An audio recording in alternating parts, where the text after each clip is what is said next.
আগেও গুনাহ ছিল না নবুয়তের, পরেও গুনাহ ছিল না। সেই রসুল পর্যন্ত নামাজে সালাম ফেরানোর আগে দোয়া কবুলের জন্য আল্লাহর কাছে বললেন, আল্লাহ ইন্নী, নিশ্চয় আমি আউযু বিকা, আপনার কাছ থেকে পানাহ চাই, মিন আযাবিল কবর, কবরের আযাব থেকে আপনার কাছে আশ্রয় চাই, পানাহ চাই। রসুলের গুনাহ ছিল না, কবরের আযাব থেকে পানাহ চেয়েছেন। ওয়া মিন আযাবি জাহান্নাম, জাহান্নামের আযাব থেকে পানাহ চেয়েছেন। তাহলে আপনার আমার কি হয়েছে? কি হলো আমাদের যে আমরা আল্লাহর কাছে পানাহ চাই না? আরে শিরক করতে করতে, বিদআত করতে করতে, গুনাহ করতে করতে আজকে গুনাহের জন্য আর লজ্জা লাগে না।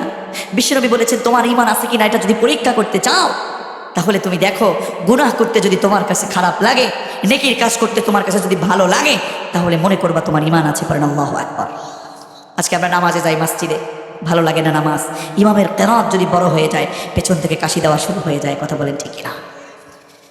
অন্যায় কাজ করছি, অপরাধের কাজ করছি, সুদ ঘুষ জনমের মতো নিজের পকেটে ভরছি। কথা বলেন না কেন? সুদ ঘুষ নিজের পকেটের মধ্যে জনমের মতো ভরছি।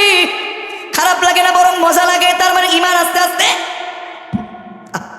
হে নারী, তুমি বেপরদায় চলছো, পর পুরুষের সাথে মোবাইলে কথা বলতে তোমার কাছে ভালো লাগে, খারাপ লাগে না?